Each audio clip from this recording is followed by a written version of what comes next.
Let me also rope in Air Marshal Vinod Kumar Bhatia into this conversation, 1971 war veteran, Vir Chakra awardee as well. Air Marshal Bhatia, sir, appreciate you taking out the time and speaking to us.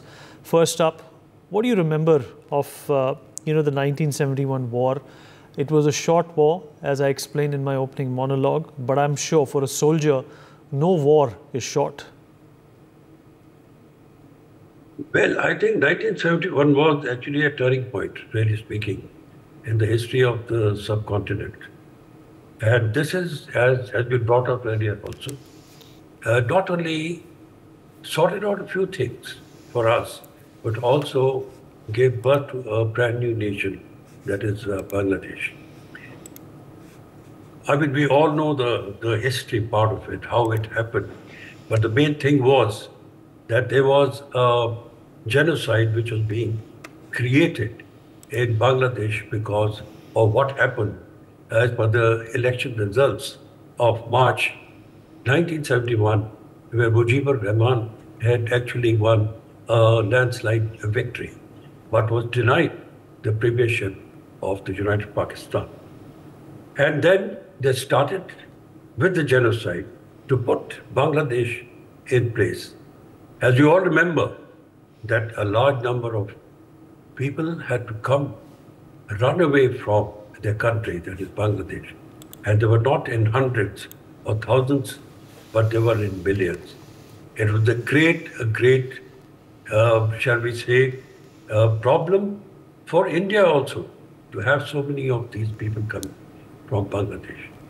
We actually, our Prime Minister, took up this with all the world leaders, but actually nothing much was coming.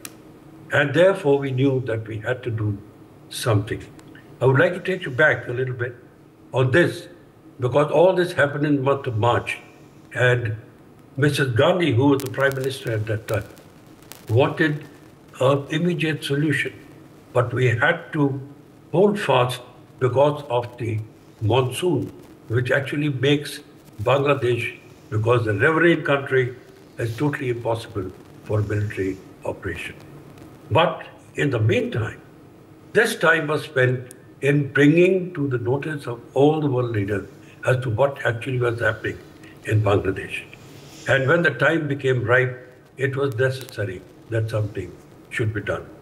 But here, I would actually thank the Pakistani President Jalaya to preempt us, and therefore actually the onus of creating or starting the war went on to Pakistan, because he is the one who actually declared a war against India.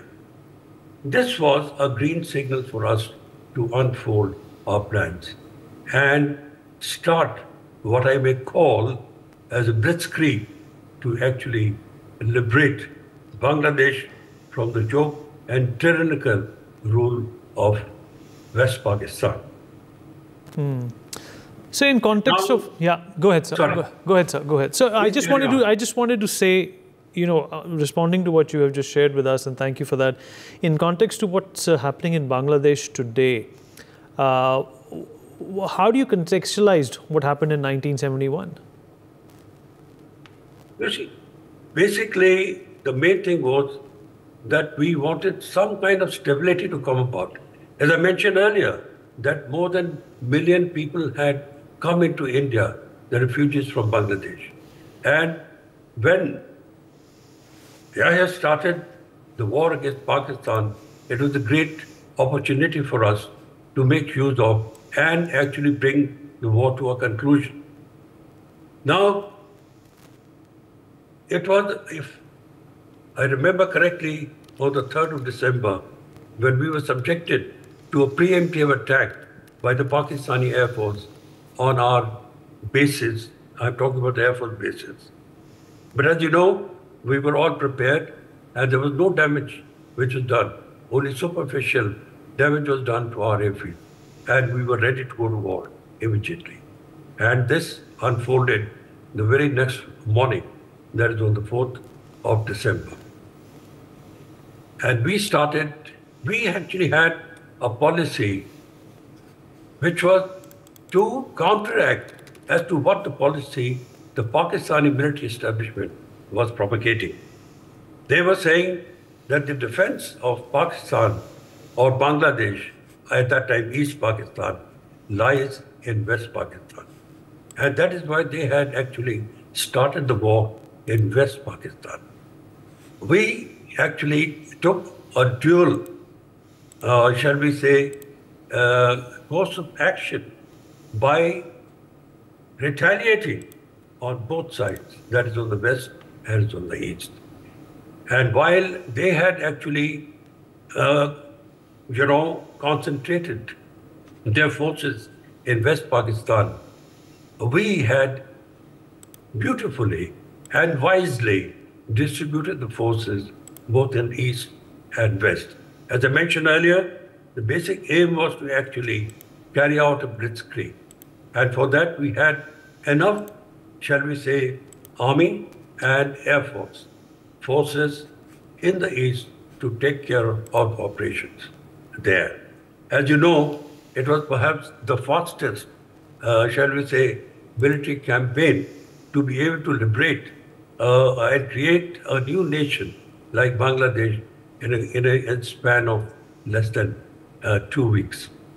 So, as far as the Air Force is concerned, while they had put one squadron, though it was a, shall we say, beefed up squadron of sabres to defend East Pakistan, now Bangladesh, we had actually put sufficient number of squadrons to take care of that and to make sure that the army was not at all put into any difficulty in terms of carrying out with their ground operation. We had actually in the East, within the first 2 days, totally grounded the Pakistani Air Force in East Pakistan. In West Pakistan, we carried out preemptive attacks and in such a manner to be able to hold the entire force locked up there so that they could not interfere with any operations in the East. Our blitzkrieg, which took place in East Pakistan, within the first 48 hours, the Pakistani Air Force there had been totally grounded. In the West, we had acted as a wall where we had not allowed any of the Pakistani Air Forces to carry out any worthwhile attacks onto Indian soil. Absolutely. And this was a very wise move because it sort of ensured that East Pakistan was put in a manner where our forces could carry out the action as fast as possible. The rest is history. All of us have read it. We all know what actually happened starting from 4th of December till the Niazi surrender in Dhaka on the 16th of December. And it was the most memorable surrender in the history of the world, where 93,000 troops of Pakistani army laid down their arms and surrendered in a go. Right, it's all known to all of us. For more such videos, subscribe to the NewsX YouTube channel, hit the bell icon.